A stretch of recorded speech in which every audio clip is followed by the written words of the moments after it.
వ్యాపారస్తులకు కానీ, ఉద్యోగస్తులకు కానీ, లేదా చదువుకునే విద్యార్థులకు కానీ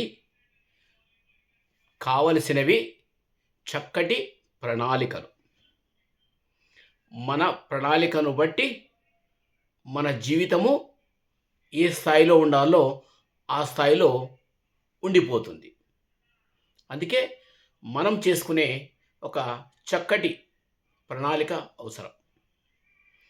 ఇప్పుడు ఒక రాష్ట్రం కానీ, ఒక దేశం కానీ ఈ 5 సంవత్సరాలు అంటే పంచవర్ష ప్రణాళికలని, వార్షిక ప్రణాళికలని ఎందుకు చేసుకోవడం జరుగుతుంది అంటే ఈ విధంగా మనము ఒక ప్రణాళిక ప్రకారం ముందుకెళ్తే దేనిపైన ఎక్కువ మనకు ఆదాయం వస్తూ ఉంది, దేనిపైన మనం ఎక్కువ పెట్టుబడులు పెడతా ఉన్నాము, దేనిపైన మనం ఎక్కువ ఈ ప్రభుత్వ పరంగా ప్రజలకు ఉపయోగపడే కార్యక్రమాలు చేస్తూ ఉన్నాం.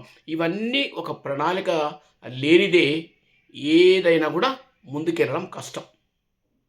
అందుకే ప్రతి వ్యాపారస్తుడు కానీ, ప్రతి ఉద్యోగి కానీ తప్పనిసరిగా ముందు మనకు ప్రణాళిక తయారు చేసుకోవాలి. ఈ విధంగా మనము ఉండాలి, ఈ ఎంత ఖర్చు మనం పెట్టాలి, ఇంత ఆదాయాన్ని మనం పొందాలి.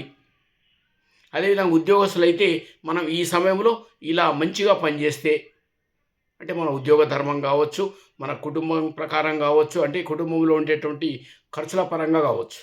అంటే ప్రణాళిక, ఈ వచ్చిన ఆదాయం ఇంత ఉంది, దీనికి ఏ రూపంలో నేను ఖర్చు పెట్టాలి, నాకు వచ్చిన ఇన్కమ్ ఇంత, సో ఎట్లా ఖర్చు పెడితే మనకున్నటువంటి డబ్బు ఆదా అవుతుంది, లేకుంటే సరిపోతుంది అనేది చాలా అవసరం. అదేవిధంగా తల్లిదండ్రులు ముఖ్యంగా గమనించాల్సింది పిల్లలకు కూడా, మీ పిల్లలకు కూడా ఒక ప్రణాళిక తయారు చేయించండి. అంటే వాళ్ళు ఏ సమయంలో మార్నింగ్ లేస్తూ ఉన్నారు, ఏ సమయంలో ఏం చదువుతూ ఉన్నారు, ఏ సమయంలో ఏం చదివితే బాగా వస్తుంది, ఇవన్నీ ఒక ప్రణాళికతో వెళ్ళినట్లయితే మనం అనుకున్నటువంటి ఏదైతే లక్ష్యం ఉందో అది ఖచ్చితంగా మనం చేరుకోవచ్చు, మంచి రిజల్ట్ కూడా మనం సంపాదించవచ్చు.